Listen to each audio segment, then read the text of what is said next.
This is The Gorge, a podcast where my friend Sara and I gorge ourselves at overanalyzing a game or game-related topic.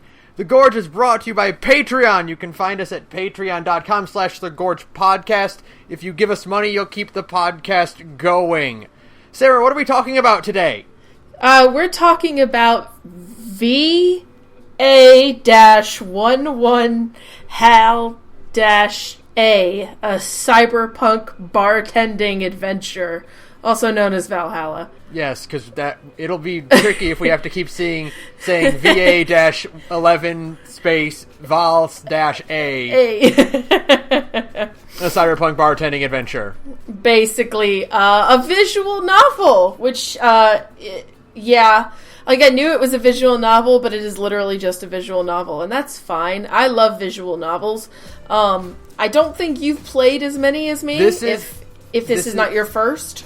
I mean, unless you count the Phoenix Wright series as a visual novel, which I don't. They're more adventure puzzle games. They're adventure games, like old-fashioned adventure games, just with a unique twist on them. So this is the first visual novel I've played that isn't a gimmick, like Doki Doki Literature Club. Okay, yeah, well, yeah, I did think about DDLC, but DDLC is really short and isn't like I mean, it's like, yeah, okay. It's a gimmick. Like, it's not a true visual novel because it doesn't really have multiple endings the way... I mean, like, it has one perfect end, but that's it. Yeah. And this game has a few extra endings. So some different things going on as you...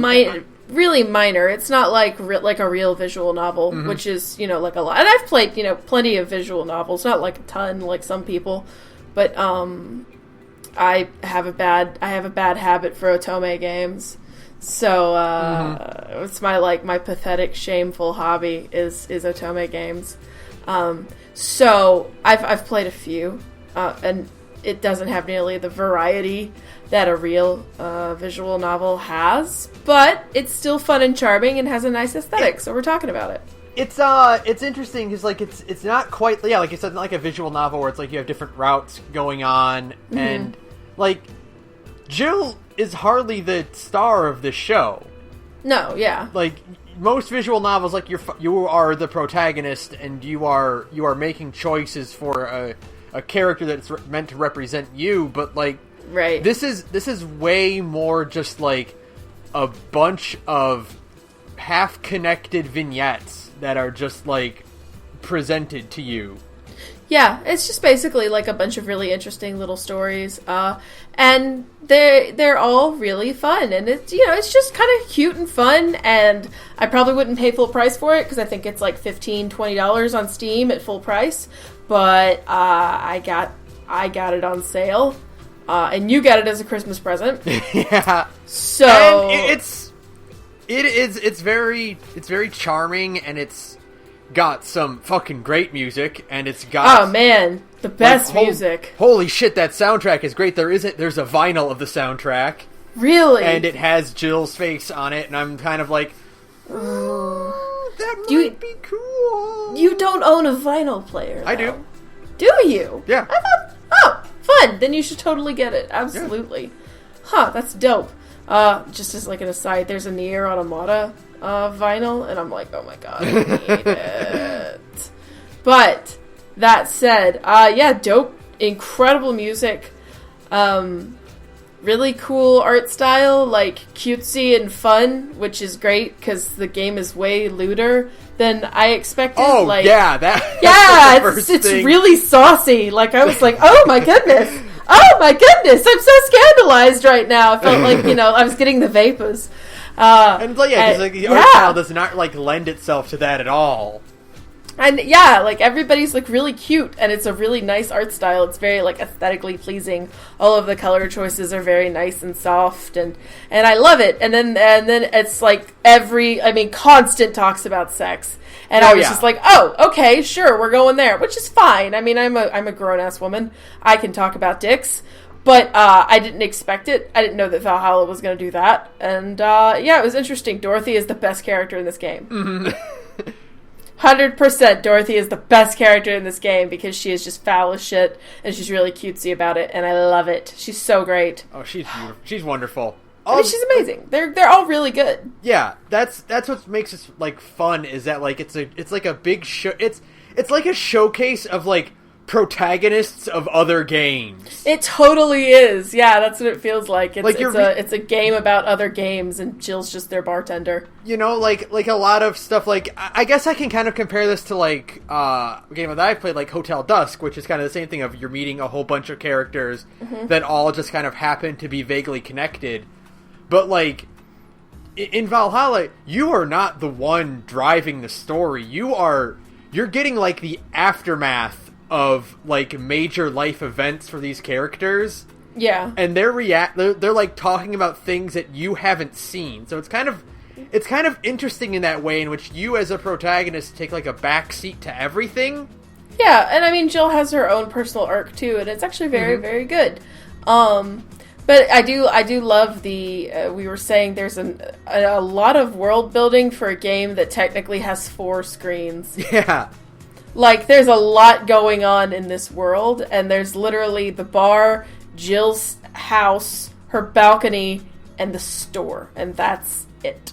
Yeah, like, when I first, like, saw the trailer for this game, I was like, I didn't know what to expect for it. Like, I knew it was going to be a weird kind of, I didn't know what a bartending simulator would be.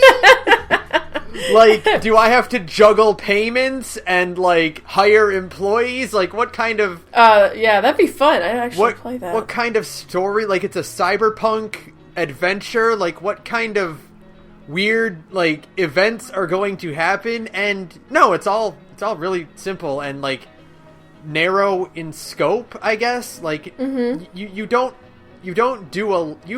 as a player, don't do a lot besides make the drinks. Right. But it's a matter of, like... And I love this over, like... Kind of, like, over... like, the visual novel, like, Route A, Route B, Route C type thing. Where it's, like... What they do about this is, like, you kind of get the same ending no matter what. Right. But, like, unlike a Telltale game, sort of, I guess. Like... Instead of like, here is the choice, and this is the deciding factor. It's like the way you mix a drink. Like a lot of characters will order drinks where you can add as much alcohol as you want, and you can get them more or less drunk as a result. And they'll say different things. If you mix a certain drink on a certain day, someone new might show up. So like, I love choice in games where like what you're actually choosing isn't quite clear. Right, and it feels more like a natural, like, response to, like, what you as a player are doing. So like Undertale. I feel like Undertale has become like my Dark Souls as like a shitty game reviewer. Instead of like it's like the Dark Souls of blank. I'm like it's like the Undertale of blank. You know what I mean? Yeah, but even Undertale like has much more impactful decisions in it. Where this game is just kind of like. You're just kind of getting, like, alternate dialogue that might give you a bit more perspective onto this character, or a different kind of perspective on this character. Right, yeah. And that's neat. It's all very, it's almost a Zen game if the things that were being talked about weren't so heavy at times. I would call it a Zen game, because the music and the atmosphere and the characters kind of coming and going and the conversations and the very simple nature of the drink mixing game. If you took out some of the more like emotional punchy moments, then it would just basically be like a game you play and you just kind of chill out and have a drink or 2 or 20. It's kind of like a game where I'm like, I wish it was either shorter or way longer. Yeah, you know? I feel that. Yeah, I wish that it was either like 4 hours shorter or super, super long. Or like 20 hours longer. Right, and you just got this whole, like, stream of characters coming and going, you know? And like getting to like really know them and seeing how their days change. And yeah, that'd be cool too, for sure. But there's already like 7,000 characters in this game. So yeah, yeah. So... that's like the fun part about it is like usually we do like, you know, story and we do like gameplay and visuals and stuff, but like there's very little gameplay. It's all drink mixing, and the drink mixing is super simple because they give you all the answers right there. Yeah, it's really easy, except for like the occasional time when somebody quizzes you on like a drink. Yeah. But even then, like, if you've been paying attention at all, then you can remember it, and it's fine. And they very rarely ever, like, except for I think Donovan and I think a few other situations, like no one ever really like is like, what's my favorite drink? And you're like, yeah, no, there's a few. There's a few. Dorothy has a moment, and Stella has a moment, and Donovan has the usual, and like a few little things like that. Virgil Lee, I don't know how to say his fucking name. The weird guy with thing in his head. He quizzes you on drinks, and little things like that, which is interesting. But for the most part, it's like, oh, I want something sweet, and you can just click on the sweet tab and make whatever they want. Like, give them the most expensive drink because you need to pay them bills. Right. You gotta pay bills and make rent. Now, I will say that like all these drinks, I'm like, they look really good. That's because they have excellent. All of the coloring on them makes them so beautiful, and like the gradients and stuff. You're like, that looks delicious because it's pretty. I want like, when we first started playing this, I was like, there's all those like barcades and stuff popping up, and like they always do like dumb Final Fantasy drinks, right? Like, hey, here's your menu. Yeah, just make a menu of Valhalla drinks. Here's a game that gives you a menu. Yeah, I don't know what their like equivalents, like the different ingredients in the games. I don't know what their equivalents are. There's a few like brantinis or martinis, so there's like a vodka drink and stuff like that. But I don't know what all of the 1-to-1 ratio stuff is, which is interesting.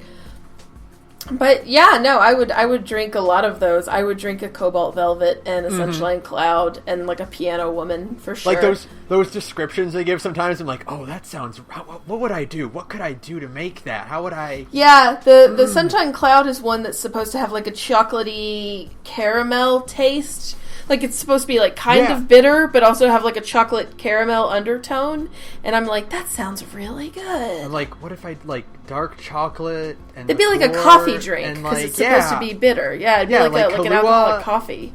Kahlua and something. Like, yeah, like, you could... Fuck. Okay, but no. Yeah, like, that sounds really good. Yeah, so, like, and I love the game encourages you right at the start, like, hey, this is a bartending game, so go get a drink and get comfortable. Yeah, unless you're me and you just get totally hammered one night playing it, and leave a bunch of incomprehensible notes in our Google Drive, and none of them make any damn sense. So Sarah did like a final push to get to the end, right? Because I'm a bad student and I'm always doing my homework way later than the you. Day of. The day of, nothing ever changes. But, like, so she decided to get hammered, and you saw that on her Twitter account.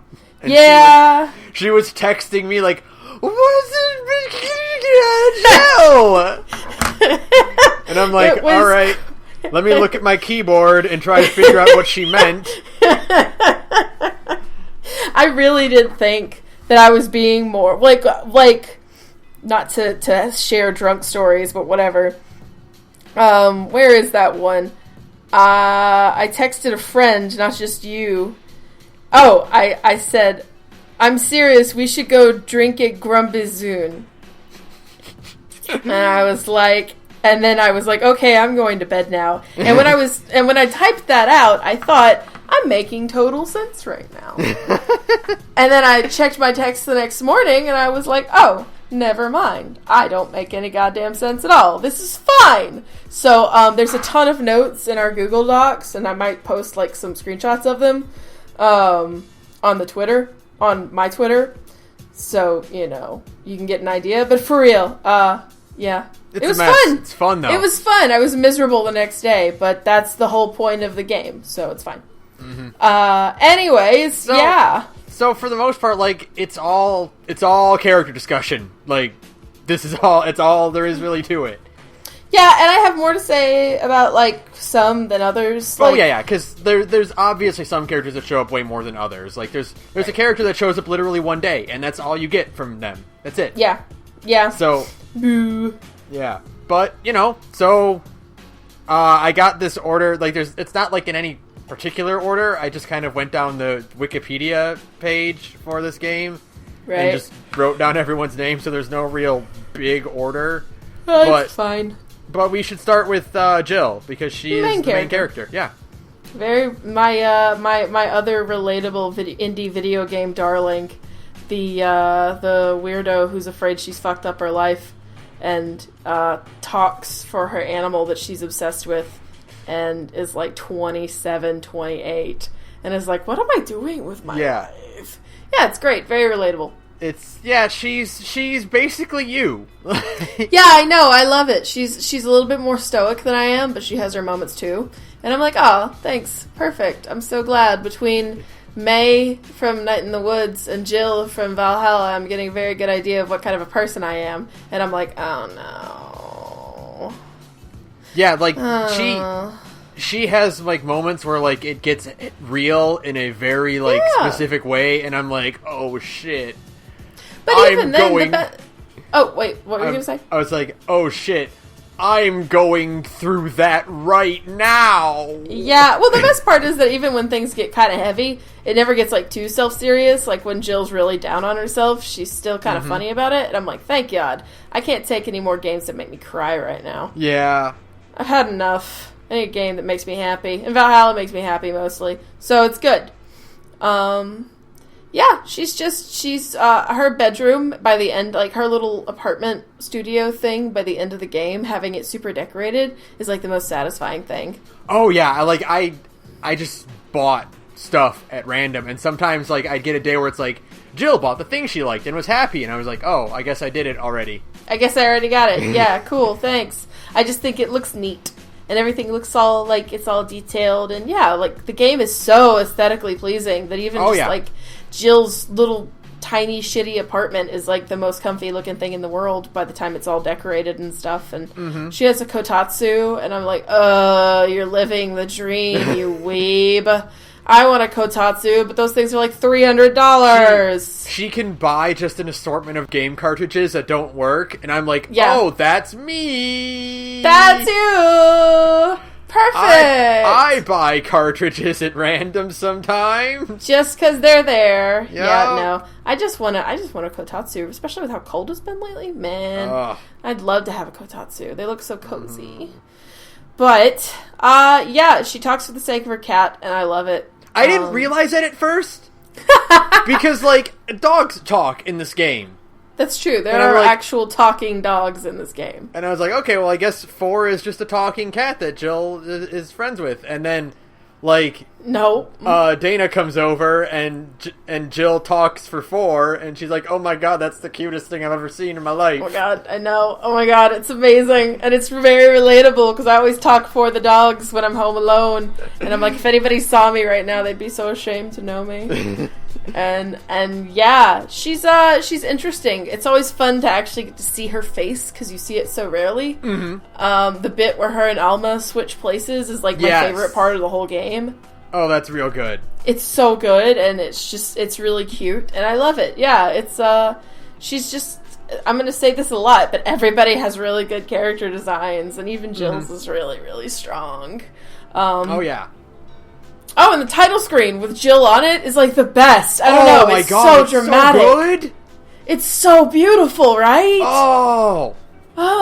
It's majestic. You just look at it, and you're like, It's funny because, like, that's not what the game's like at all. No, the game, like, the title screen makes you think you're about to play, like, fucking Police Knots or something. Right? You know That's what I was about to say. Like, it's very, like, Police Knots or, like... What was the other one he did? Kojima? Oh, jeez. Snatcher. Okay, yeah. But, like, that sort of, like noir aesthetic that is not this game at all. No, it's very misleading, but it's fine. But yeah, I mean, they're fine. I mean, like, you know, the thing is that I don't have, like, a ton to say about every character because I like them, but they're not, they didn't grab me as much as maybe other games characters did, but Jill is fine. You know, she's fun. She's cute. Like, that whole idea of just, like, the, you know, kind of like May, where she kind of had her moment where she kind of, like, broke down and ran. Right. like, is very relatable because, like, yeah, I've been there quite often where it's, shit, am I just drifting right now? Or, right. like, is this going to lead to something? Or am I just kind of coasting until I cannot do that anymore? Until something else happens, or Yeah. you wake up and you're 40 and you hate your life. Yeah, I get that. It's very relatable. Jill is apparently some sort of science super genius, which I think is interesting. Yeah. Because they allude to that with her backstory with Lenore. And yeah, it's that was like the most relatable part of the game, where she's just like, I don't know what I'm doing with my life, and I'm like, girl, same with me. But it's fine. I'm fine. The game is fine. It is. But honestly, the best part of, like, Valhalla are the other two. Like, Dana and Gillian. Oh, Gillian? yeah. Gillian? I don't know. I think it's Jillian because, like, they get their names mixed up a lot. I could see that. Yes. Jillian and Julianne. Yeah. Sure. We'll go with that. But no. But not him yet, but Dana. Dana is the best character who isn't Dorothy. Dana's the boss that everyone wishes they had, like, for real. Right, yeah. Like, the boss where, like, they pay you well enough and, like, they're willing to lie to people about you for your sake. They give you spare pocket change at the end of the night. Like, Dana will just give Jill extra money at the end of the night, because why not? And I'm like, man, I want to live that dream. Right? You know? Like, please give me money. Hey, go check out our Patreon. Yeah, check out our Patreon if you want to be our cool boss that just gives us random money. And it gives me money. Yeah, I wanted to know the story behind the arm. I'm glad we didn't get the story behind the arm. Yes, I was about to say, like, that's the point. That's, yeah. And on the one hand, I wanted it, but on the other hand, I didn't. Hand. Yeah. Ha. I'm hilarious. You are. I'm funny. Thank you. Damn it. Yeah. But like we get so many little peeks into what her life was like. She's a fucking wrestler. She was a police consultant. She saved that one chick after trying to kill herself by jumping in, then like catching her midair, and I'm like, that's rad. That's cool. Sure, that's fine. She gets buckets stuck on her head on a near daily basis. And she loves spicy food, and I respect that.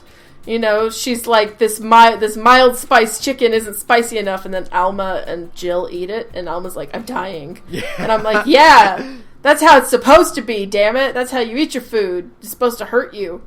So, yeah, and she's got like a robot arm, and she runs a bar. Yeah, Dana's living the life, man. That's how I want to be. I mean, like, what person would have their boss as their lock screen on their phone? I love that. I love that Jill also has a Best Boss poster of Dana in her apartment. It's amazing. Right? Like shit, I want a boss that will just drink 20 beers with me in a single night. Yes, and let me put up a poster of them and be really cute, because Dana's pretty cute. And yeah, it's great. I want to see, or the part where where they say where Jill brings 4 to the bar, and she's like, I brought my cat, and then you hear Dana go, did I hear that Yasunori Kato is in this bar? Like she's about to kick down the door and start fighting somebody. Right? And it's like, no, it's just a cat. It's just a cat. It's a cat. Please. Oh, and please marry Jill. It's obvious that Jill's like in love with Dana. Oh, yeah. They're like going somewhere together at the end of the game. They're going on vacation somewhere? They're going on vacation together somewhere without Jill or Gillian or whatever the fuck his name is. And so, like, they're going to, like, a romantic date to Panama, and I'm like, right? Maybe just get together. It's fine. Because Alma isn't available, so you might as well date the badass robot arm lady instead. Yeah, and then, What was else I was about to say about her? Shit, I lost it. Oh no. Fuck. Find it! Quickly! Think! God damn it. I'll probably think of it, like, when we're getting to, like, the minor characters. At the very end, it'll be like, I remember! Mm-hmm. Or you can just text me at 2 a.m. Yeah. Like, I remember now! And then I'll make have a to tweet thread about it. You just have to tweet about it, because I'll be like, don't fucking text me at 2 a.m. while I'm sleeping. Yeah, and then speaking of the other one is Jillian, that guy, John, or whatever. Who was Heart? Yeah, Fuckboy. They call him that a lot. Fuckboy all the time.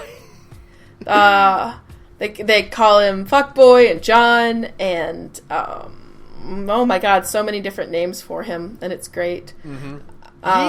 He's like a criminal, right? Like, no, I think he might just be like a weird dude. I don't know. I mean, like, he committed a big crime, and like that's why Dana found him on the street, like, sobbing in regret. Like, he did a big illegal. He did a very crime.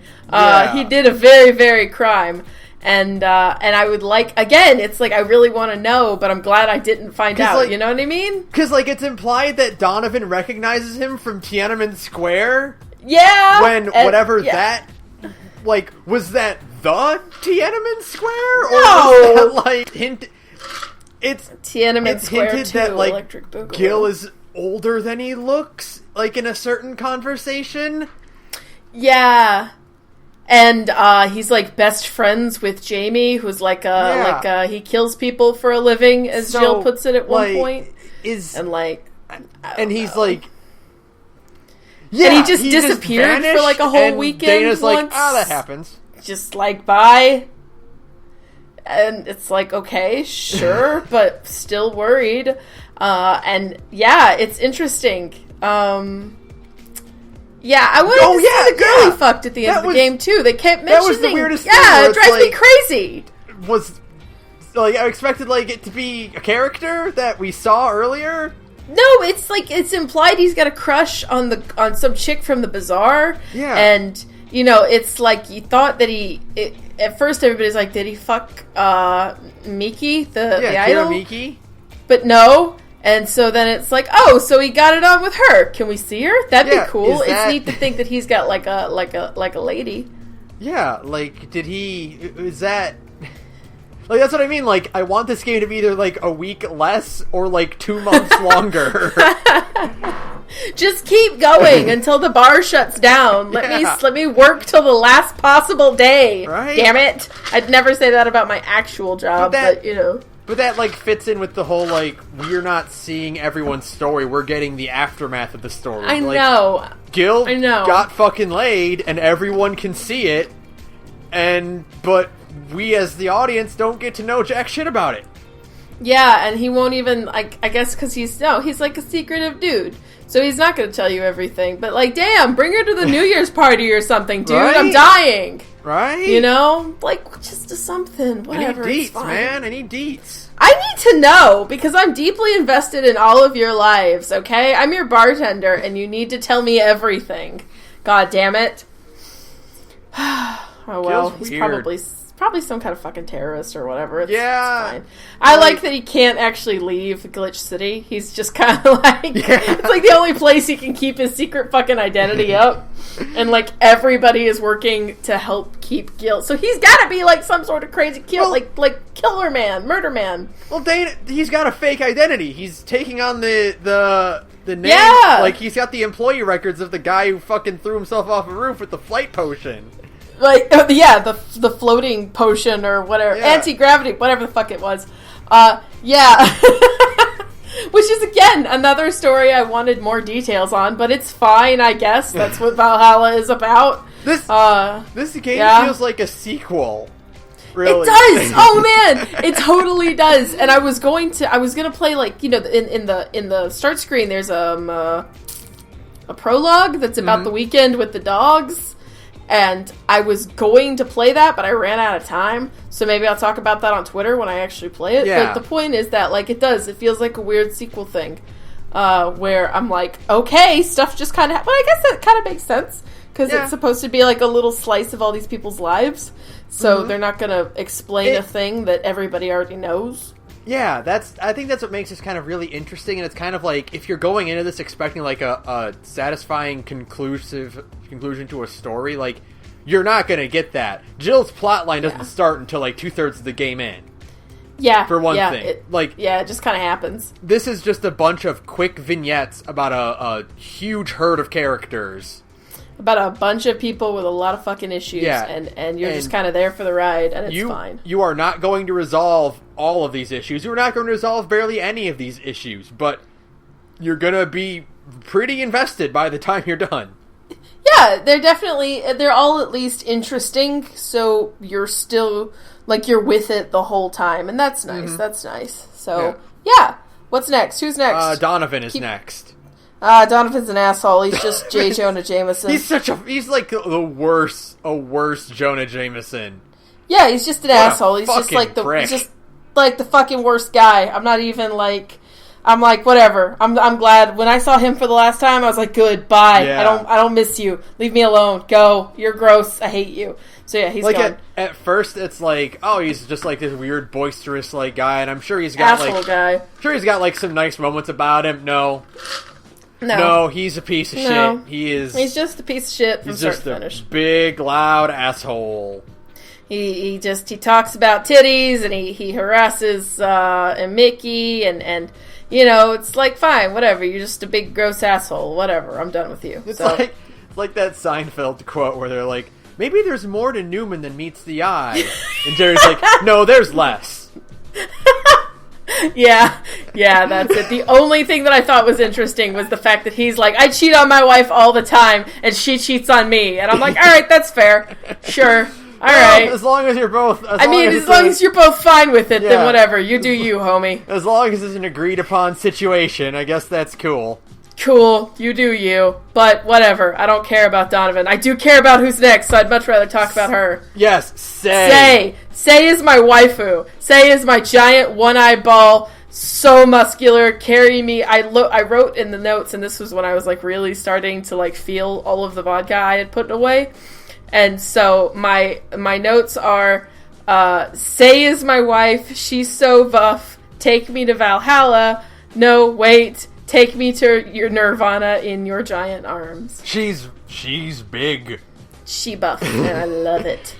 She's got big, strong arms, and she could hold me, and yeah, she's my waifu, for sure. She felt way more like the actual protagonist, because you see a lot of her. Yeah, I'd play a game with Say, for sure. She sounds like badass. I want that point-and-click adventure game. Mm-hmm, where it's her trying to escape the bank. That'd be rad. That's a fucking puzzle game I want to get into. Yeah, that'd be radical. Because that's what I mean, like, you know, we only get the aftermath, like, oh yeah, the bank was on lockdown for like 3 days, and then it was over.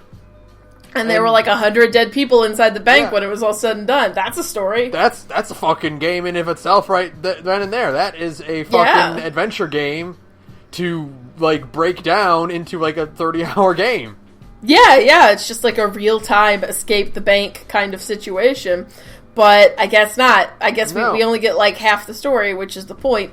And, I was like really afraid they were going to kill Say off at some point, though. I was like, don't do it. Please don't do it, Kate. Yeah, because she's too good. They start lynching the White Knights and everything. Yeah. That was like, that's when it's like, oh, this is fucking a heavy game. Oh, no, the game got too real. Oh, no. It's like, oh, yeah, Cyberpunk. That usually means bad times.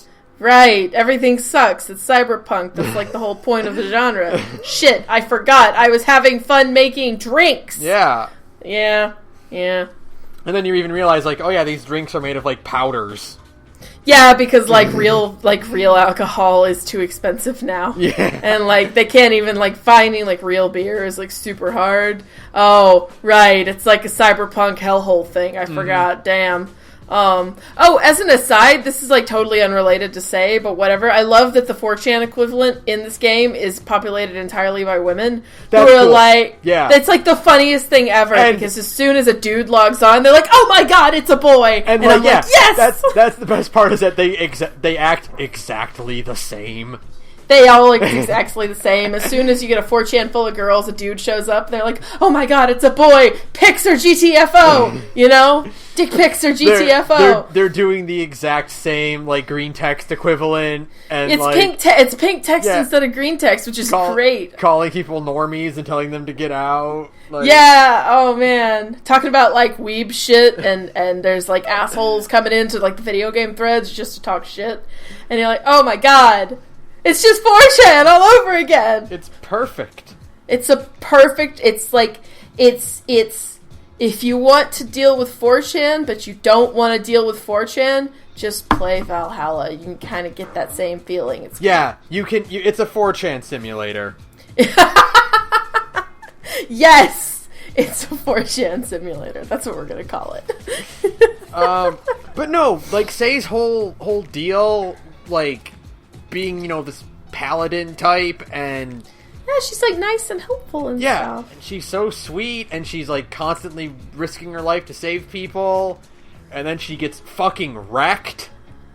Yeah, and she's, like, covered in bandages, and, like, her eye gets all fucked up, and, like, she can't go back to her old job of being a white knight because they've been disbanded, and you're like, oh, no, that's really sad.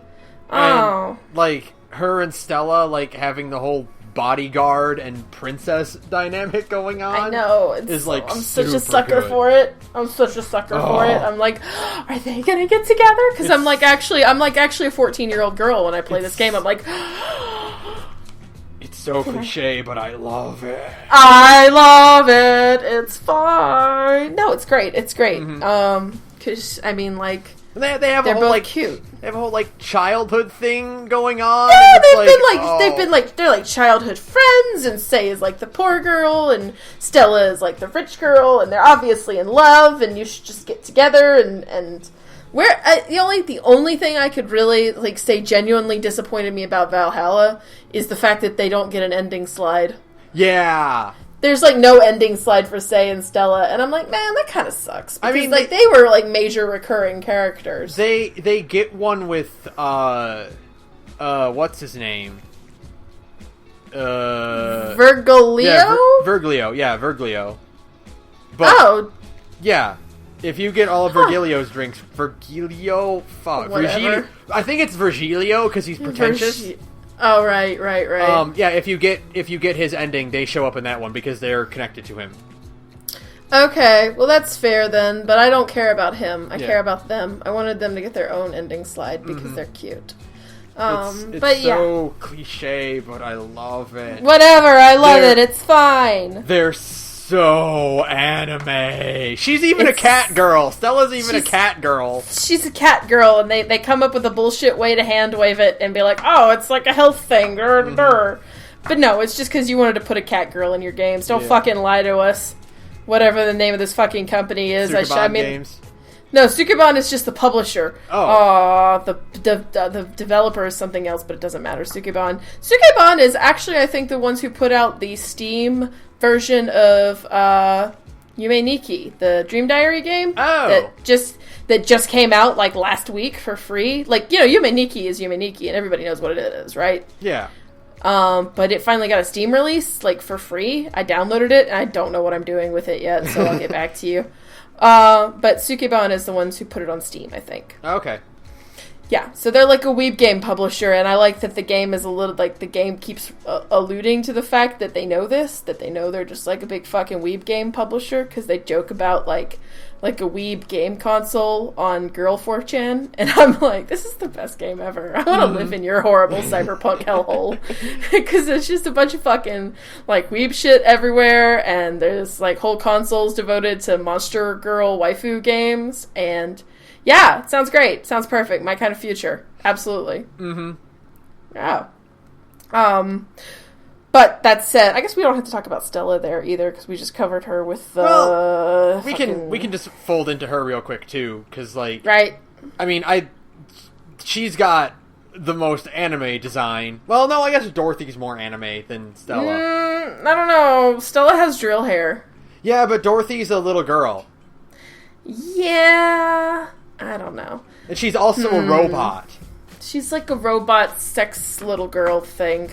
Yeah, alright, I'll give you that one. Dorothy, it's, then Stella. It's very close, because Stella also has a robot eye. Mm-hmm. And, cat ears and poofy drill hair, but, like... And she's got big fucking drill hair pigtails, yeah. Mm-hmm. And she's... I do like that, like, whenever Stella shows up and Say's not there, she's like, where is Say? Yeah. And, like... Yeah, they're like a duo. Even Jill is kind of like, hey, why are only you here? Why are you alone? This is weird. And then she's usually like, oh yeah, Say's showing up later. Yeah, she'll be here eventually. It's great, yeah. I was kind of bummed that in the last, like, week of the game, like, in the last few days of the game, as it's kind of building up to the, New Year's party, you don't actually see Say, I don't think. For, like, the last 3 or 4 days. I think if you do... Like, yeah, well, no, you're right. Oh, she doesn't really show up. Mm-hmm. Yeah, like in her last the last conversation with Stella, she doesn't show up there, and I was like, oh, that's kind of sad, but okay. Boo! Bring me back my my buff blue-haired waifu game. Yeah. But she has a cool design too. I mean, like that's the thing, is that everybody has like a really cool design in this game, and I'm just like, for a while I thought maybe because I'm like fucking blind and I need some glasses, as I've said before. But for a while I thought her hair was like a part of like armor, so I thought she was part of the. No, I can see that though, because like she wears a lot of red and her hair is red, and it kind of like blends together a little bit if you're not quite looking at it. Like, I thought she was wearing, the first time I saw her, before, like, my eyes kind of focused, I thought she was wearing, like pauldrons and 40K stuff. giant armor. But... Yeah, I thought she was, like, big fat, and she's got, like, the robot eye and stuff, you know what I mean? No, she's just a rich lady. She's got that she's glam just a rich lady. going It's on. fine. That glamour. Mm-hmm. Yeah, she's very sparkly. Yeah. And lots of hair. Lots of drill hair. I like that the game even says that it's drill hair. Like, they know. There's no getting what around it. Like, so. I love that Valhalla, like, mentions, like, the stuff that most other, like, visual novels would just kind of have, you know? Yeah, they would just kind of, they wouldn't necessarily acknowledge it. They just kind of roll with it, you know? But no, Valhalla knows what it's about. Like, when you see drill hair, you're kind of just, like, in reality, you're just thinking of it as, like, elegant pigtails, you know?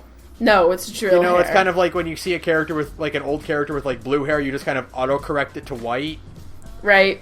It's like that, but, like, no, like, Jill's like, why does she have crazy drills for hair? Why is she like that? Why is she like this? So, yeah, it's great. It's great. Mm-hmm. Valhalla knows what it's fucking about, is the point. Yep. So, next. Next is one of my favorite characters because I'm that kind of guy. I like Jamie a lot.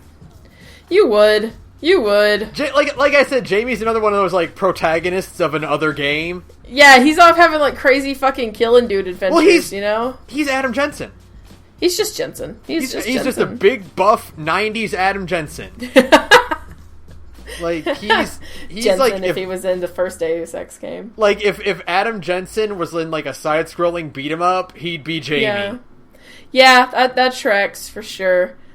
He seems so nice, but I like the part when Jill is just really blatantly like, you kill people for a living. Like, she's not dancing around it at all. Yeah, like, hey, so what's really it like funny. just, like, taking a life?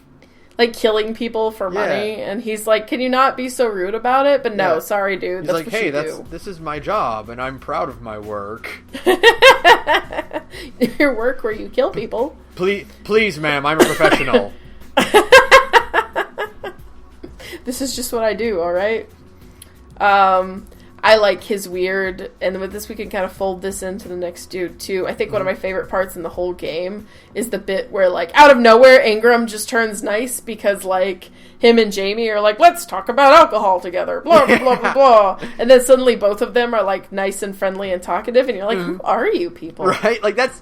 I always like the bit when, like, the stoic character finds another stoic character and they connect over something. Right. And then suddenly they're both just like just chatting it up, and you feel like you're just kind of on the outside looking into this conversation. Like, what the fuck is going on here?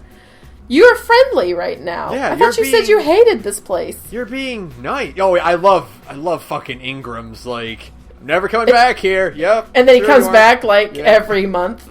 Like, once a month, he's back in that fucking bar. Mm-hmm. Yeah, it's amazing. No, for sure. But I like that Jamie, like, he's apparently really good friends with Gil, and...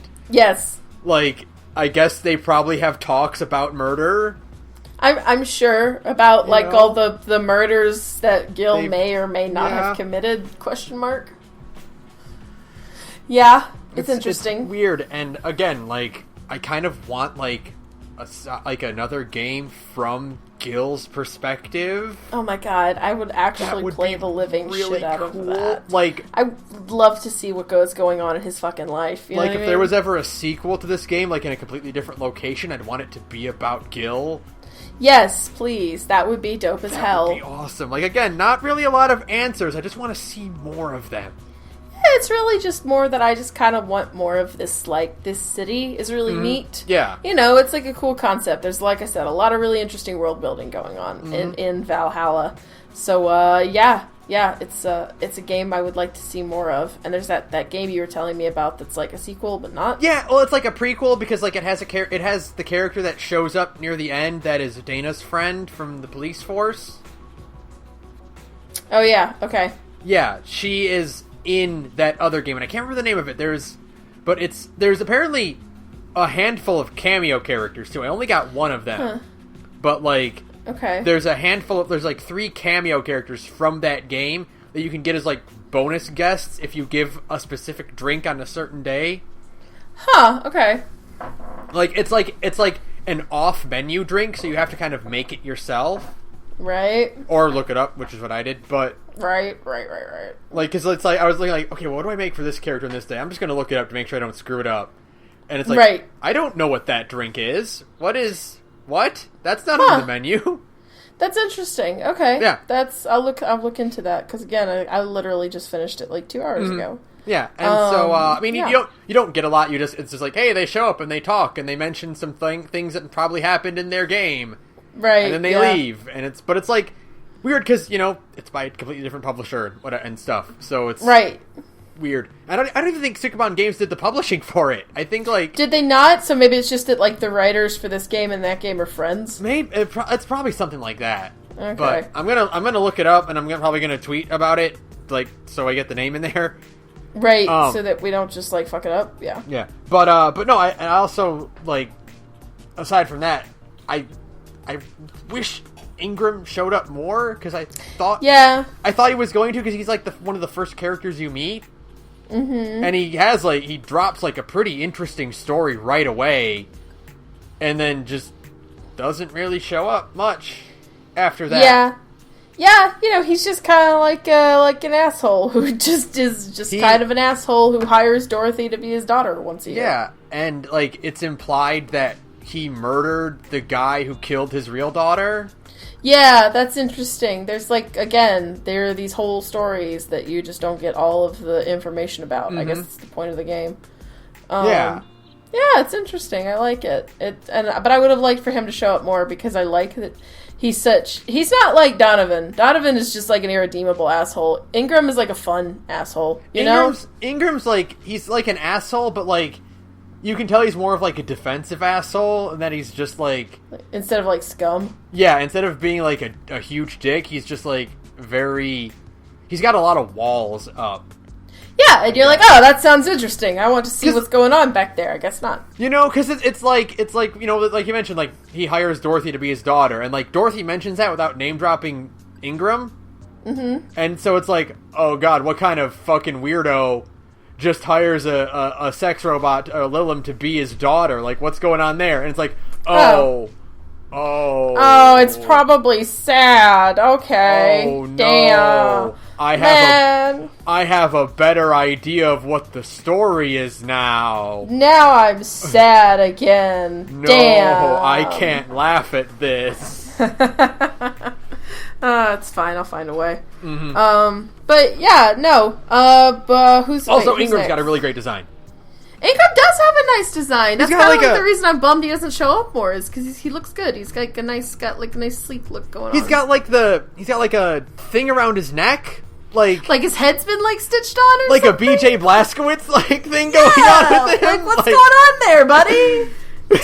Did you just like replace your everything? I don't know. I'm really curious about that too. So, yeah, just stuff you never get to learn about people because that's what life is, I guess. Right.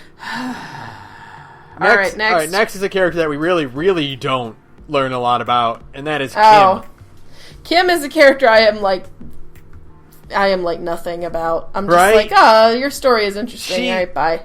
I mean, like, you know, it's one of those weird things where, like, again, like Ingram, where it's like, oh, you find Kim, like, unconscious, and Dana brings in this girl, and it's like, in my mind, where I'm like, I know story conventions, this girl will be, like, the mysterious girl, right? No. Like, she's gonna be, like, the weird amnesia girl that kind of, like, lives at the bar or moves in with Dana, and, like, the story will be about her. No, she passed out.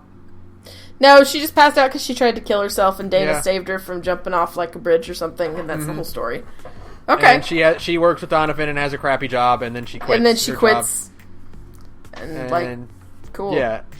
So she's a nervous little wreck, and you have to pour drinks down her throat to calm her down. Yeah.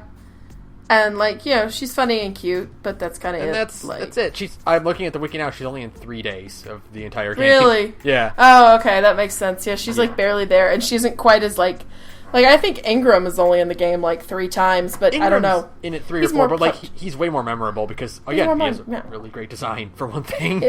And he's, like, an asshole instead of just kind of, like, a nervous person, so whatever. It's fine. But now we can talk about your favorite character. Dorothy is the best character in the game!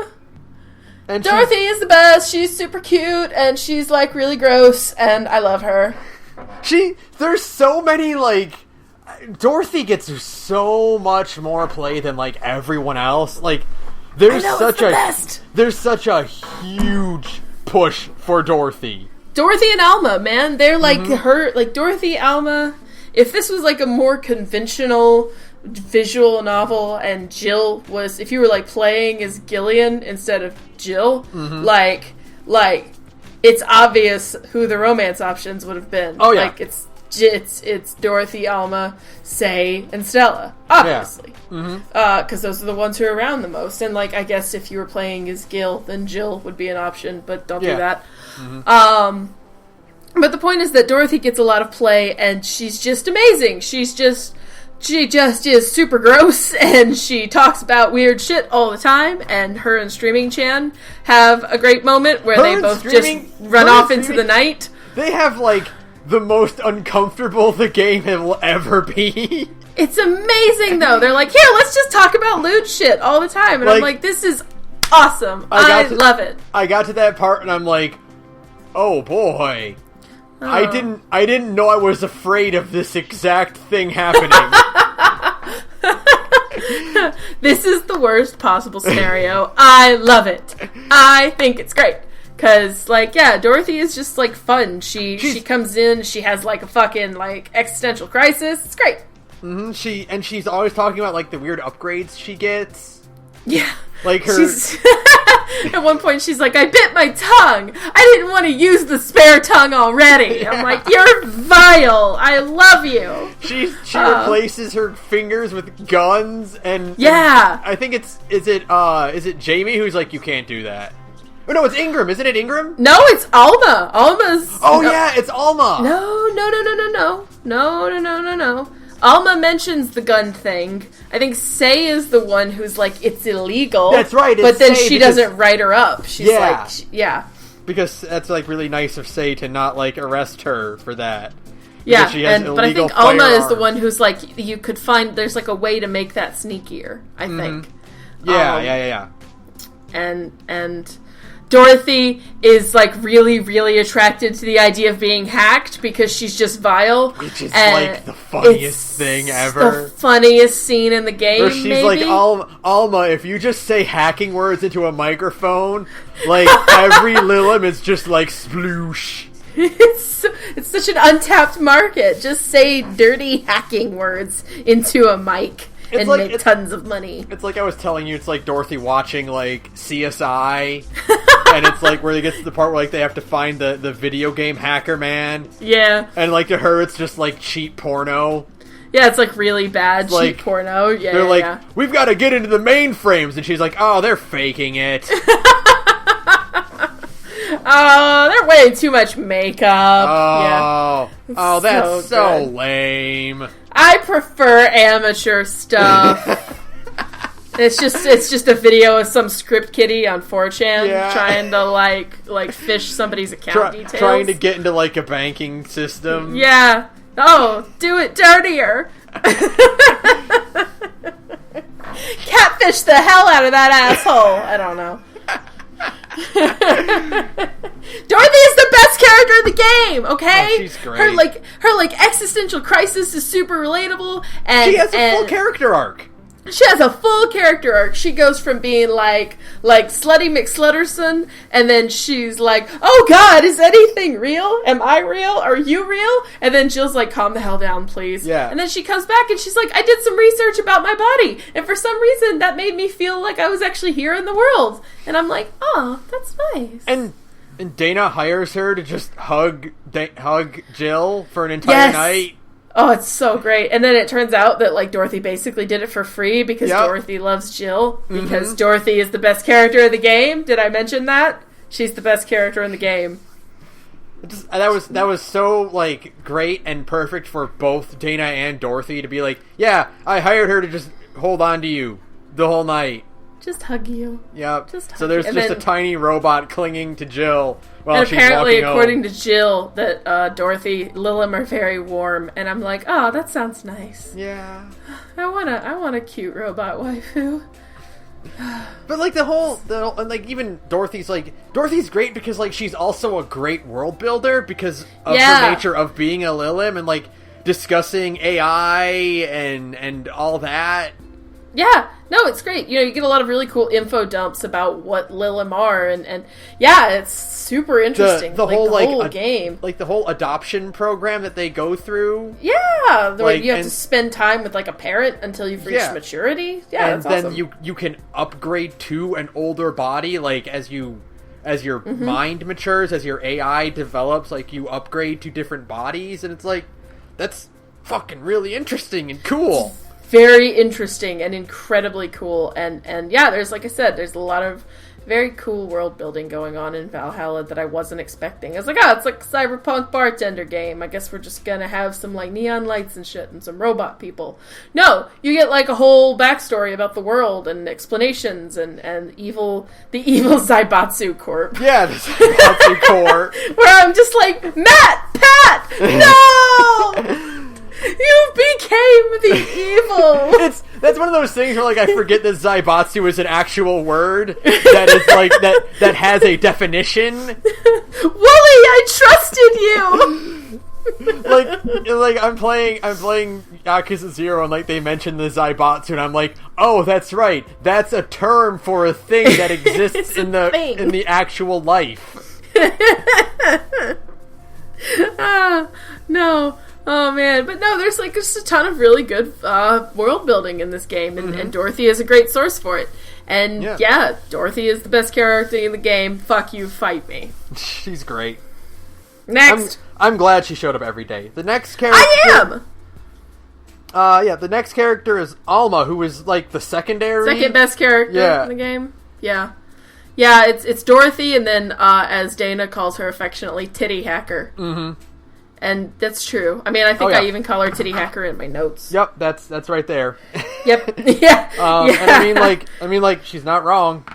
She's not wrong. Alma's super hot, and I was like, I spent the whole game rooting for Jill to get that booty instead. I mean, like, I know that she's kind of like canonically in love with the boss, but I was like, but look at Alma, she's beautiful. But I Alma know she's tragically straight. Yeah, but even then, like, Alma keeps kind of throwing herself out there anyway. I know! Stop teasing me! She's like, Let me love you! She's like, hey, do you want to have a sleepover? And I'm like, what do you mean by that? What does that mean, Alma? I would sleep over with you, yes. And then it cuts to her and Gabby braiding her hair, Jill's hair. And I'm like, damn it! Not that kind of a sleepover. And then, but, like, so, like, if Dorothy's, like, the world-building character, like, Alma's got, like, the fucking personal story. Yeah, she has a good, just her and, like, her family and her sisters and all of her attempts to find romance. That's all, like, really good, you know? Like, it's relatable. And she's just, like, she's, like, the one character that kind of really manages to get under Jill's skin and makes her open up more as a person, and so all of their interactions and dynamics are really fun. Yeah, because she talks a lot about family troubles, and that's kind of what Jill's going through too. Right. And like having a sister that is like wasting her life and flitting about and like sabotaging other people's lives with her own misery. And Jill's like, this sounds vaguely familiar. Who do I know that is going through this exact thing? But less like in terrible sleeping around on your husband way. Yeah. Yeah, no. But it's, I think my favorite part of that whole thing is just Alma and Jill's interactions together. It's just really good. Would you get out of here? Sorry, my bad. Sorry, one of them has just decided to, like, stick her head in my lap, but I'm just like, fine, this is fine. How are you? Yeah, I see you. Leave me alone. I'm trying to record and talk about big-titted hackers. Is that cool? Also, I like that Alma had her hand, like, replaced voluntarily. There's no tragic backstory to it. She's just like, I don't want to get carpal tunnel syndrome. Yeah, she just wants a cool robot hand. And again... Yeah, I would replace every single part of my body with cool robot parts if I could. Are you kidding me? I'd put my brain in a robot body. Yeah, for sure. Absolutely. In a minute. It's really cool. Not for any, like, transhumanism bullshit. I just think robots are cool. Robots are cool, and I don't like... And you know, like, people bodies are kind of annoying, and robot bodies are radical. I mean, what if you ended up looking like Adam Jensen? Your whole life would be better. You would be drowning in pussy. It's like, why do you want a robot body so that you can evolve to the next level? It's like, no. Robot limb cool. Robot arm cool. You can have gun fingers. Yeah. It's cool. Come on. And I don't have to get carpal tunnel, which is also a nice bonus. It's relatable, and she has, like, a cool, like, her fingers can act as a cursor for her glasses, and I'm like, that's a neat little touch. Yeah, I love it. I honestly would have expected that, like, she got the hand that's, like, the Ghost in the Shell, like, Bridge Bunny hands, you know? Yeah. Where they just fold out into a million fingers. Yes! Oh, man! She, Oh, yeah, the best part about Alma, we mentioned it earlier, but it deserves to be mentioned again, is the bit where she does the bartending. Yeah, where she takes over, where she hacks the bartending system. And then you get Jill being the patron. And Alma's the one making drinks, and it's like the best part of the game. It's just it's like a nice, I didn't expect it. You know? Yeah, it's a cool little like shift in like you know perspective. Yeah, perspective and like UI transfer.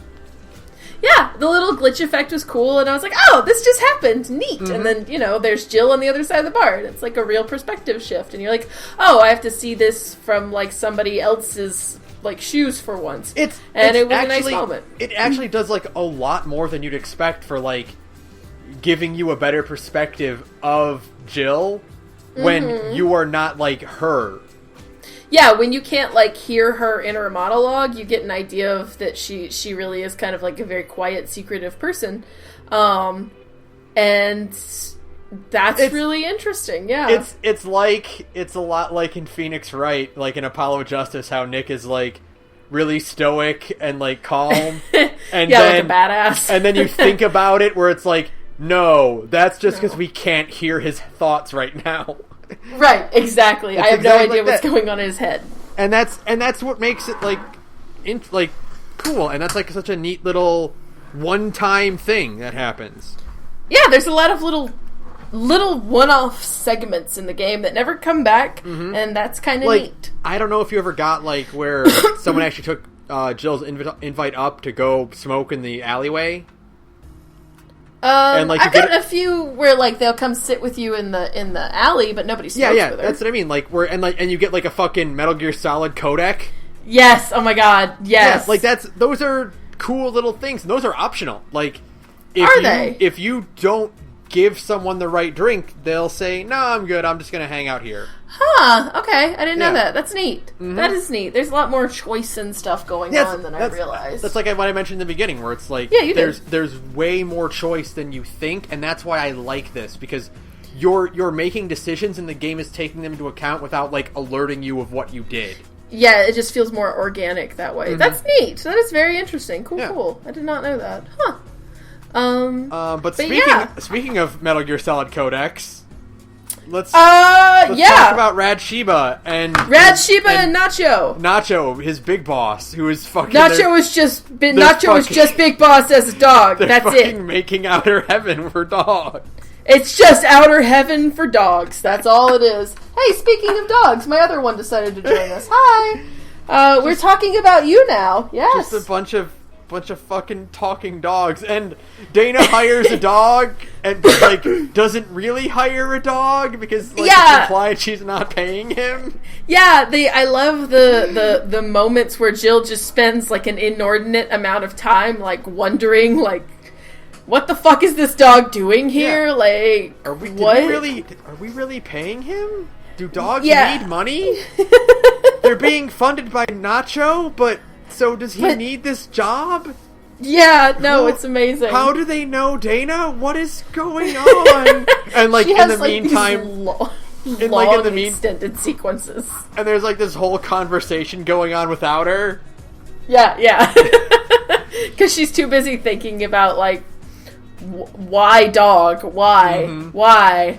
Rad Shiba is great, but Nacho is just big boss. I would have loved to see more Nacho. I did. You only get like one scene with Nacho, and I'm like, no, come back! I want more of this dog.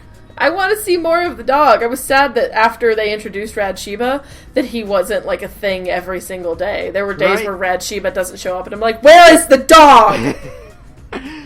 I don't care about this game if there isn't a dog in it at all times. You see, this game also proves the hypothesis, which is put a dog in your game and it'll be better. Absolutely.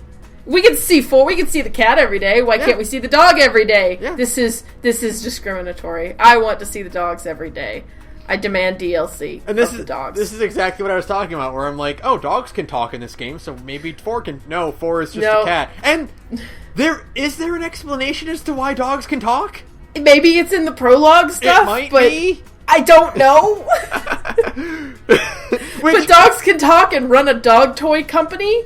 But I also kind of like the fact that, like, dogs can just talk, and, like, maybe it doesn't have an explanation, and... Maybe there is no reason. Maybe it's only dogs, and for whatever reason, cats can't talk in this game. Maybe that's just how it is, and they wear little Hawaiian shirts. And sunglasses, and they're just like the coolest. And they have like an eye patch. Yeah. Because it's just Big Boss. Big Boss. He's just Big Boss dog. He's not D-Dog, he's Big Boss as a dog.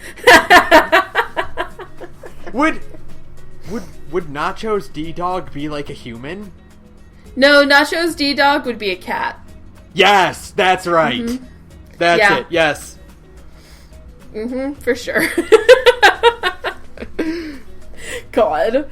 Okay, what's next? Let's talk about another protagonist of another story, which is fucking Gorge Costanza. Gorge fucking Costanza. There's a goddamn massive Seinfeld reference in the middle of this weeb game. There's a whole fucking character named Art Vandelay. His name's fucking Art Vandelay. Yep. And he looks exactly like Gorge Costanza. Yep. But he's like a badass noir protagonist. Like a detective dude who's kind of good at it. He's like way better at his job than you'd think. Like he's got like a missing daughter or something. He's got like a whole thing about finding missing kids, and like he's unscrupulous, and he's like trying to get dirt any way he can, and like he never gives up, and it's like...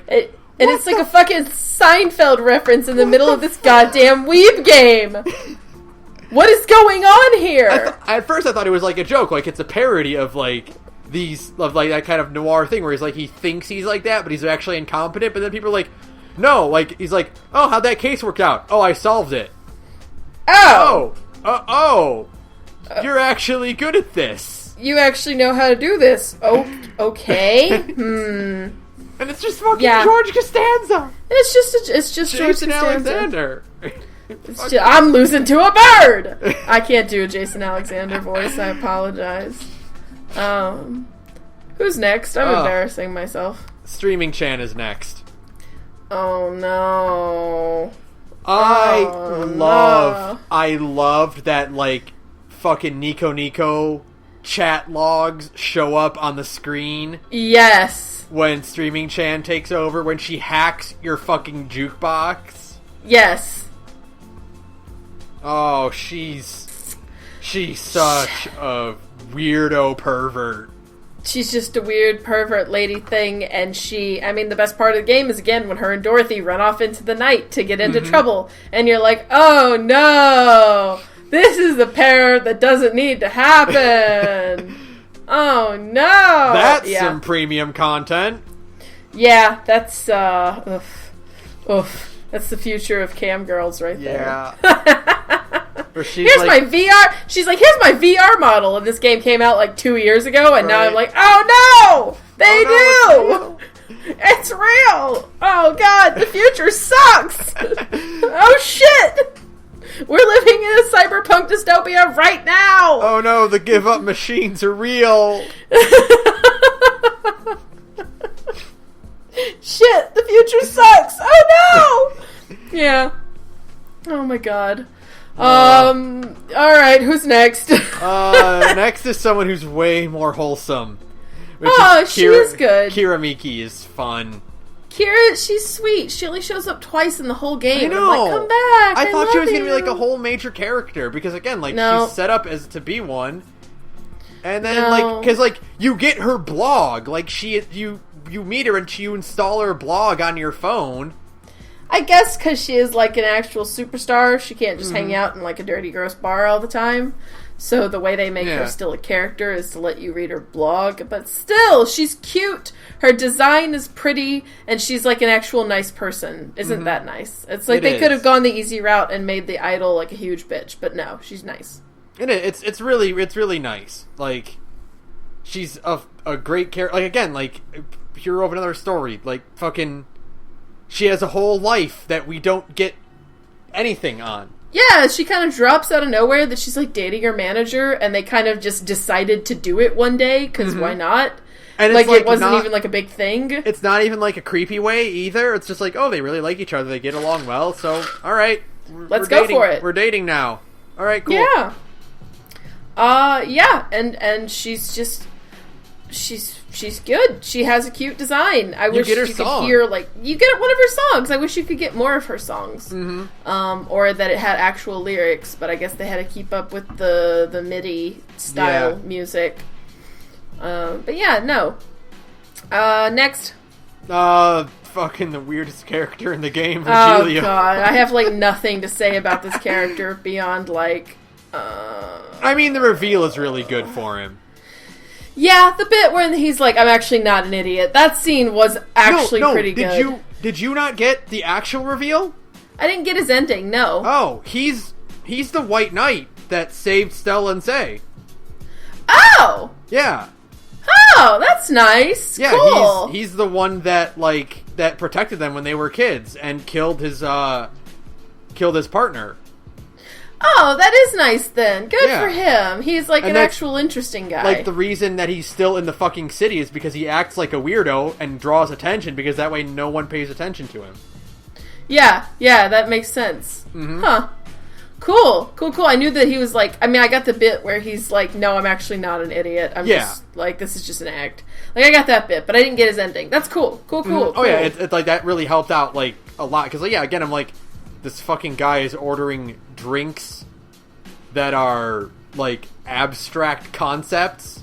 Yeah, I need 17, and I'm like, my idiot self was like, do you mean, like, the 17th drink on the list? That's what I did, too. Yeah, and I was wrong. I think the answer for that one is 17 ingredients. Yeah, so that's the drink that's 4 of everything, I think, or something. No, that's for purity. Like when he wants like a pure drink. Yeah, he wants the Zen Star. And then there's also the one where he's like, I want something fake. Yeah, and he wants the frothy. Yeah, he wants the frothy water. Yeah. No, it's any drink that has as long as you make it with 17 ingredients. Yeah. So like any drink that's like optional. Well, there's Karmatrine. There's the one that's like it's one ingredient and then optional Karmatrine. Yeah. And you can just fill it the fuck up. Yeah, and so you could get it to 17 that way. But I didn't know that, so I gave him the 17th. I gave him the 17th drink on the list, and I was wrong. So whatever. That's like the only day I got something wrong. Yeah, that and like one other day, I think, because I guessed wrong on what somebody wanted. They were like being sneaky about it, and I didn't get the flawless bonus. And I was like, whatever, fuck you. Yeah, game. It's one of those things where it's like, eventually I'm going to it's like this game has a lot of replay value because there's so many different options, but it's one of those things where like, I don't remember what I did to know to do something different now. Yeah. Like, what did I do in this time? Did I fill this up with Karmatrine? I don't remember. Everybody's getting sugar rushes next playthrough. Everybody! But Virgilio has Virgilio. Whatever, blah, blah. That guy. Virgin Airlines. Forehead question. Yeah. That guy. That's... Sure. Next. He's a weirdo. Next is, I wish another duo that I wish showed up more, which is Betty and Deal. Betty and Deal are great, and they only have, what, like 3 days? 3 or 4 days. They show up, like, near the end way more. Yeah, and I wish they would show up more because I think they have a really fun dynamic. And yeah, I wanted, again, to know what happened with him and this girl that's like, I have a huge crush on you! Yeah! I wanted to see the resolution of that. We didn't get much of that. And, like, what I really wanted, this is kind of weird to say, but, like, I wanted them to get in a fight. Yeah. And, like, I wanted that to be their character arc, which is, like, because you get the idea right away that they're, like, always together, you know? Right. So I wanted, like, that weird moment where, like, they show up separately, and Jill has to deal with how awkward that is. I wanted that. Yeah, but I guess we already had enough, like, actual character arcs going on with, like, Say and Stella and Alma and Dorothy. So they're like, we'll just have Betty and Deal hang out every now and then. But I did at least want to see some kind of resolution with him and that chick, even if it was just like, oh, it didn't work out. I just wanted to know, you know? You don't leave me hanging, bro. I'm your bartender. This is like the primo thing you tell me about, you know? Right? Let Betty and Deal get an ending. Let everybody in this game get an ending screen. Can we get some like resolution DLC where just kind of like we did like it's like 15 minutes of screen caps of like what happened? Like the fucking end of like an 80s college movie where it just like shows where everyone went afterward. Yeah, absolutely. Like, give me that. Just give me more updates about everything, please. I just want to know what happens to everybody. I'm dying here. Like, fucking give everyone, like, Twitter accounts that still update every so often. Yeah, oh, man. Yeah. And I noticed that in the credits, this is, like, the weird future we live in. In the credits for this game, the developers all list their Twitter handles, and I was like, okay, sure, I guess this is the future now. That's the year we live in. That's the culture we have now. That's 2018. All right, cool. So yeah, no, Betty and Deal are great. I mean, I don't have like a lot to say about them, but I just think their chemistry is really nice. Yeah, they were. And yeah, they work. They work really well, and it's like, fucking, they're, like I said on everyone, like, I want more of these characters, and I want just, like, I mean, we got enough that I'm satisfied, but like, I could always go for a bit more.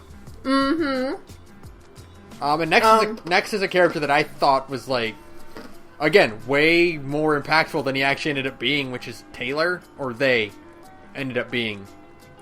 Oh yeah, the brain in the jar. Because they show up once, and that's all you get of them. Yeah, and I mean, like, that whole interesting conversation was good, because, I mean, that's a weird perspective to learn about, somebody who's willingly like, yeah, I gave up my body, and now I'm a brain in the jar, and I love it, and it's like, oh, okay. But apparently they wrote a really interesting book. They wrote, like, the book that everybody... It's, like, the one book that gets name-dropped a lot in the game. It's called, like, The Last Reign on Earth or something like that. Yeah! And Jill mentions that she read it, so, you know, they have, like, their whole own life. But I did think they were going to show up at least a few more times. Like, the one time was, just that it was one time was pretty interesting. But they can't get drunk, so, you know, I guess that makes sense. They don't really have any reason to go to a bar, like, right. except to socialize, and, like, no offense to Valhalla, but there's probably way better bars to socialize with people at than for sure. that one. And just some little hole, a literal hole in the wall that people use to escape from stalkers and debt collectors. Taylor's presence makes me feel like this game was written out of a bunch of character concepts that the writers have had in their heads for a long time, and they just didn't know what to do with them. Yeah, kind of like it's kind of like Gumball, where it's like the whole show is based on like character designs that he just had lying around. Right. Like, this game feels like character concepts that just kind of got put into one game because they wanted to use them for something. Mm-hmm. Which is cool. Like, that's a cool idea, you know? Which is fine. Yeah. Which is fine, so that's kind of why, like, not everyone gets the equal development, but, like, I want to know more about Taylor, and I want to know more about that process, and I want to, like, read that book. Yeah, or at least, like, an excerpt or something. It's kind of like... But at the same time, I get it. Like, I get why there are characters who only show up twice or once or 3 or 4 times. And it's because, like, there are bars I've been to that I've never gone back to. Right, for sure. You know? Like, I was at bars in Seattle, and I talked to those bartenders a lot. And I would, obviously, I'll never see them again. That kind of thing. Mm-hmm. So that's kind of a pretty realistic idea of how... like that life would be, where people, sometimes you see people a lot, and sometimes they kind of come in and out of your life, and that's it. They're just kind of gone. And I think that's an interesting perspective. Yeah. To approach something. Too. And, yeah. And so, you know, like, it's kind of like, on the one hand, obviously it works thematically for why Taylor didn't show up more. But on the other hand, it was really interesting, and I want to know more. Because there's just a lot of really cool stuff going on. There's no other character like them in the game, so, like... Yeah. You know... Yeah, it's just... Yeah. Alright, next. Next is another one that's very minor, but Norma. Actually, literally a minor. Literally a minor. Just a small child. I don't have a lot of deep feelings about Norma, beyond, like, you go, girl, tell your mom. That you don't want to, like, be the perfect child anymore. That's cool. But other than that. Norma's great because she's also, like, the catalyst along with Alma for Jill to get her life back together. Right. You know, like, in a very small way, like, she created, like, a ripple within Jill. It's like, I gotta get my shit together. Right, yeah, like, I need to get my life and actually kind of, you know, get out of this self-pitying slump. Mm-hmm. And she's cute. Cute. Yeah, real cute design. She's really cute. You just kind of want to squeeze her cheeks. And Jill being like, how old are you? Yeah. Is great. Mm-hmm. Although I did end up serving her alcohol anyways, just because I wanted to see what would happen. What happens if you give her alcohol? Jill is like, she takes one sip of it and she's like, gross. And then Jill's like, cool, you just bought it for me. And then she drinks it instead. Yeah. Good. I think I gave her the, not the frothy water, but there's another one where you can just, like, serve it with no alcohol. Like the Sugar Rush. A lot of the sweet drinks are Carmatrine optional. Mm-hmm. So, or there's the Bloody Jane that doesn't have any alcohol in it at all. Bleeding Jane. Bleeding Jane doesn't have any alcohol in it at all. Mm-hmm. That one works too. But that's about it for her. Like, that's about it. Yeah. And then like the last of the minor characters, which is Mario, who I connect to his drink choice on a very personal level. A dude who likes girly sweet drinks. Oh God, yes. Fucking give me all the fruit flavors and sugar you want, man. Yeah, that's fair. He's just Kaneda, like his design. Mm-hmm. Oh, for fucking yeah. Mm-hmm. Yeah, he likes motorcycles. And, he hasn't once in his lifetime done the motorcycle slide. Okay, for sure. He wants to be cool and he races motorcycles. He's done the Akira motorcycle slide. He has 100% done that, and I'm surprised. I won't be surprised if there's 50 fan art drawings of that exact thing. You're probably right, because he's got the red jacket and he drives motorcycles. He's even got the same kind of haircut. Yeah, no, the first time I saw him, I'm like, I've seen this anime before. You're not being clever, game.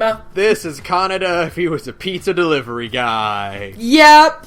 Or a whatever delivery guy. Yeah. A wiener. A wiener delivery guy at one point. We didn't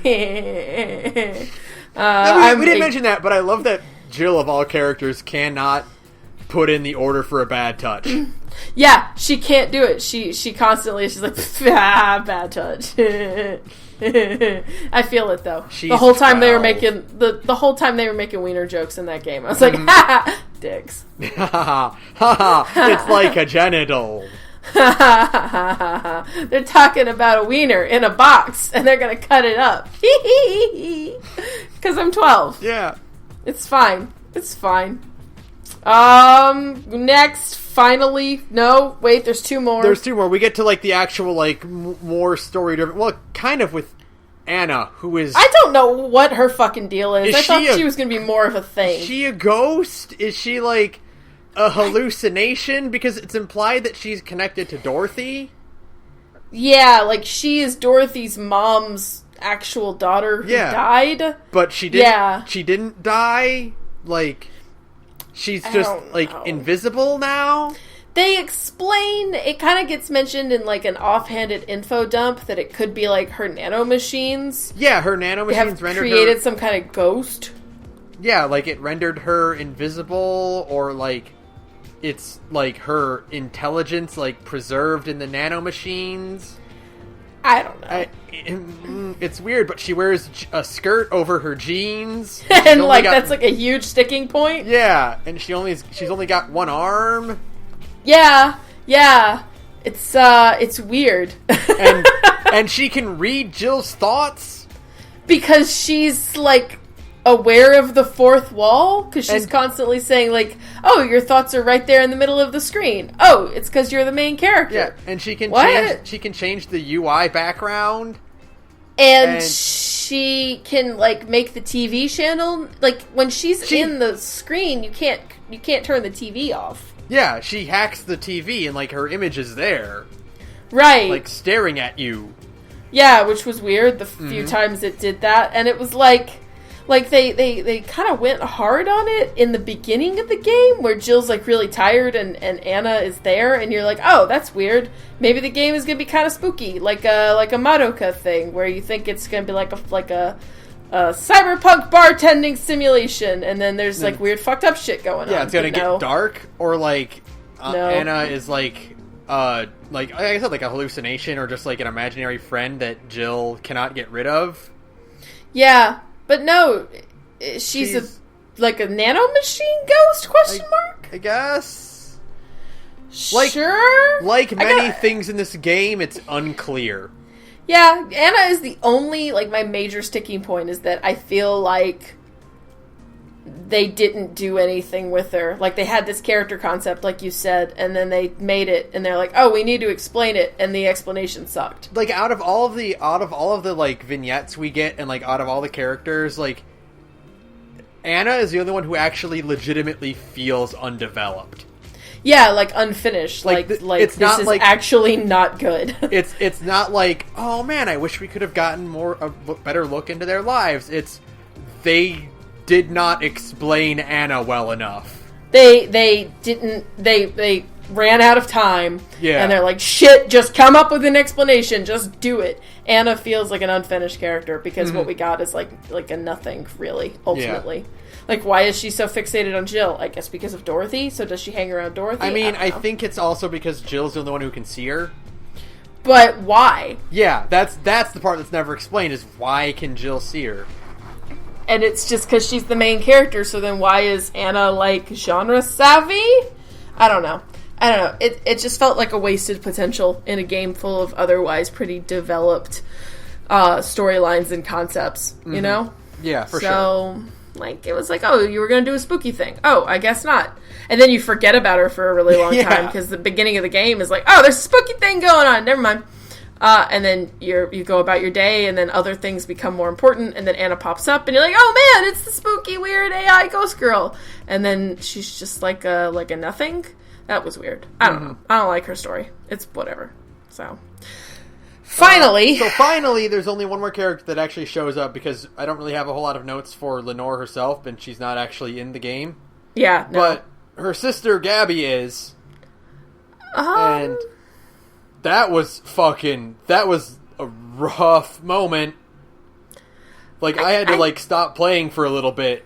Really? After Gabby's first encounter. Huh. Well, because that's, the first moment that actually got real for Jill. Yeah. You know? Yeah. Like, I guess I get that. The whole game is about other characters, and then suddenly Jill actually has a moment where I'm like, I have to pause for a moment and, take care of this situation here. Right. It's definitely, the beginning of kind of the emotional part of the game, but I don't know. It was nice, but it didn't really, do anything. It didn't really, hit me in any way. I was just kind of like, oh, that's kind of sad. And then I kind of was just like, Jill's sad. Okay.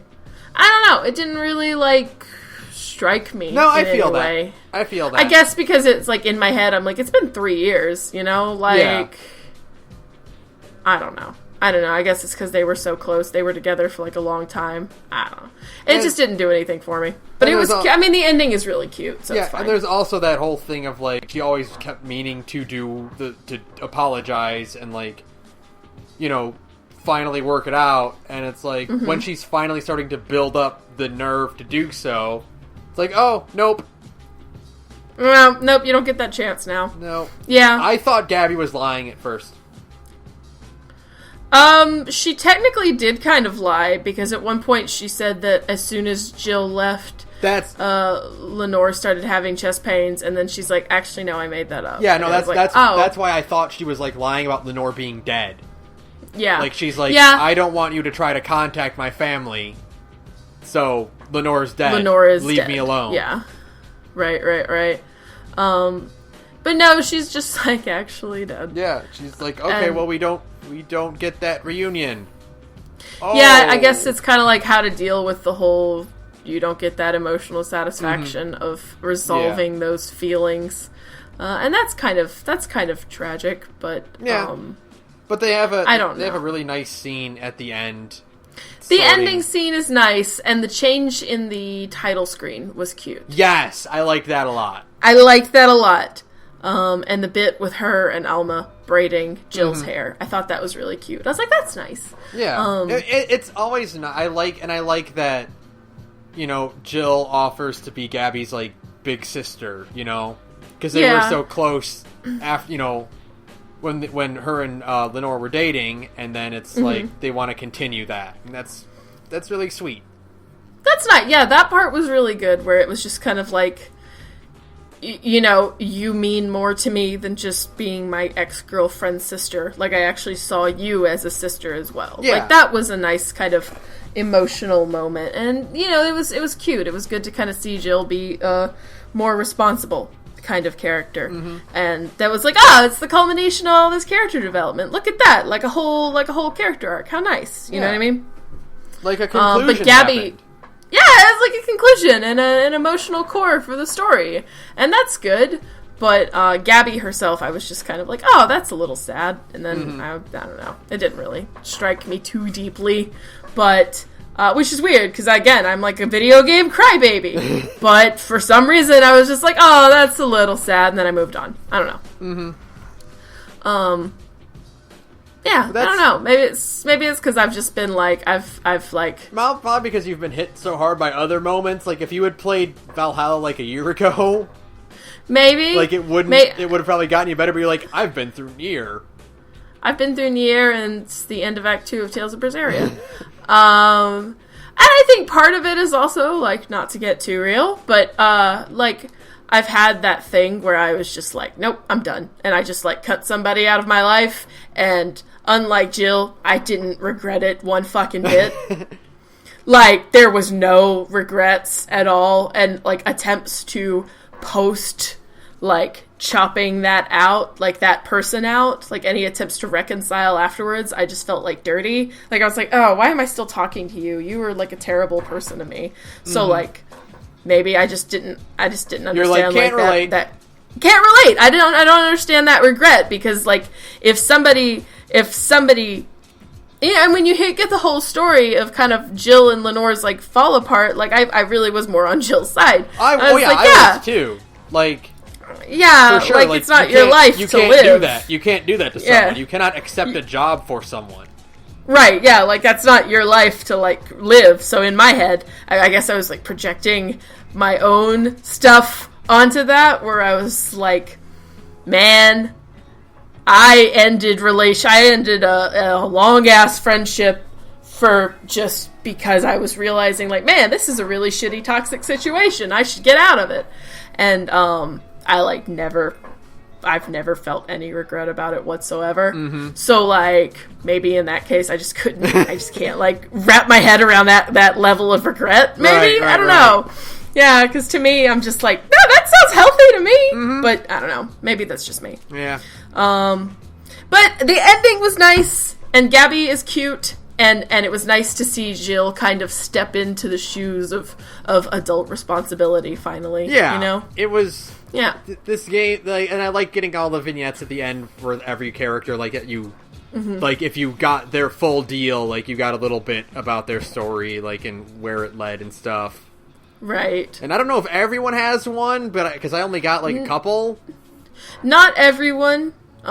Just, like, some of the more major ones. Mm-hmm. And, Kira Miki gets one, but it's, like, a little small one. Right. But getting hers is really hard. You have to buy that tea at some point early in the game. I was reading that. I was like, fuck that. Right? No. Nobody would know how to do that, like, automatically. Mm-hmm. So, yeah. But, no, it's a very interesting little game. And it was interesting. It's one of those games where, like, it's hard to recommend because it's so different. Even if you're, like, a visual novel fan, I don't even know if I would recommend, like... Yeah, I think I could, I would recommend it to people who just want something a little bit, like, more slow-paced and more just character-focused. More than a visual novel, even. I think, like, this is a lot like reading a book. Yeah, it's really more of a book, because, like, unlike a visual novel, which can have, like, in the case of, say, Fate Stay Night, which has, like, 50 different bad endings, it has, like, 55 very specific bad ends. This is more of reading a book, because the main story is never going to really change that much unless you just fuck up one point. Yeah, you know what I mean? The core beats are not going to change. It's just a matter of how the characters develop and grow and what information you get out of them. Right, yeah. So it really is more of a book with a drink mixing mini game, which is weird. But the soundtrack's fucking stellar. The art's really cool, and I'm really invested in this world, and I'm going to look at that other game now. I know, right? And, like, go read everything on the wiki. Yeah, wiki dive and, like, find all the stuff I missed about them. Right. Yeah, it's interesting. It's definitely an interesting little game, and it was definitely worth the few hours that were put into it. Yeah. It's kind of like the ideal Indie Week game, because it's, like, a weird, kind of different from normal video games game. And it was cheapish, and it was just a few fun little hours, and it was an interesting concept. Yeah, for sure. Ideal Indie Week. Mm-hmm. So, yeah. Really fun. So, I guess that'll do it for us. Sweet! We actually came in sub 2 hours. I'm so proud of us.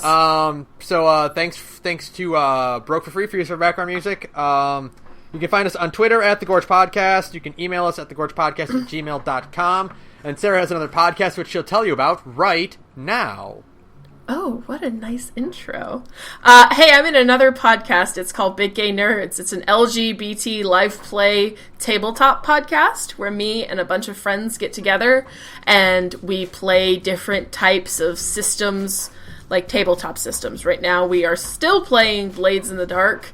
It's a thief/Dishonored kind of hybrid stealth simulator sort of game that's actually a lot of fun, and you should come check us out. We're at Big Gay Nerds on SoundCloud, and then links to all of our social media stuff is there at SoundCloud. So yeah, thanks.